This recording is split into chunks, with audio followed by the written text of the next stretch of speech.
সোনাঝুরি নদীর ধারেই রয়েছে একটা বড় জঙ্গল, আর সেই জঙ্গলে রয়েছে অনেক পশু পাখি। ওই জঙ্গলে থাকতো একটা টুনি আর টোনা। তাদের ছিল দুটো ছোট ছোট ছানা। তারা খুব সুখী দিন কাটাচ্ছিল। কিন্তু একদিন ঝড়ে একটা বড় ডাল পড়ে টুনি মারা যায়। এরপর ছানাদের দেখাশোনার জন্য টোনা আবার একটা বিয়ে করে নিয়ে আসে। দেখো, আমি তোমাদের জন্য একটা নতুন মা এনেছি। সত্যি বাবা, এটা আমাদের নতুন মা? তোমরা তোমাদের নতুন মায়ের সাথে গল্প করো, আমি সবার জন্য দানা খুঁজে আনছি। এই বলে টোনা চলে যায়। তখন মিনু টুনি বলে, এই শয়তানের ছানারা, তোদের বাবা না থাকলে আমাকে একদম মা বলে ডাকবি না।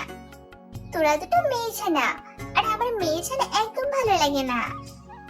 এইসব তুমি কি বলছো মা? বাবা তো আমাদের জন্য তোমাকে বিয়ে করে এনেছে।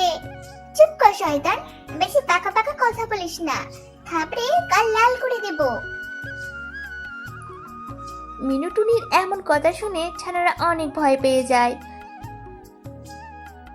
কি ছানারা, নতুন মাকে পেয়ে অনেক গল্প করেছো তো, এবার চলো খাওয়া শুরু করি। ছানারা মিনুর ভয়ে টোনাকে কিছুই বলে না। তারা খাবার খেয়ে নেয়। এরপর ছানাদের ওপর মিনু অনেক অত্যাচার করে।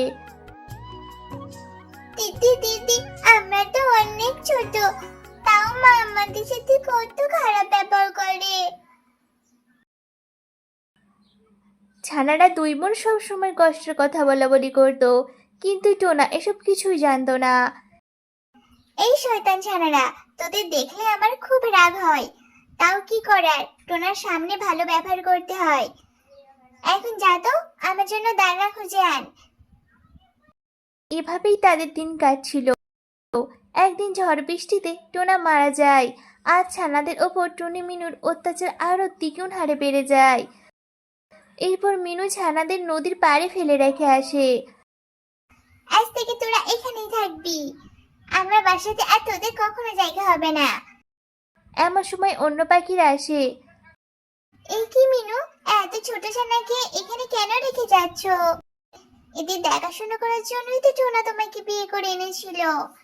এমন ভাবে সবাই মিনুকে কথা শোনাতে থাকে। এরপর মিনু রাগ করে বাসায় চলে যায়।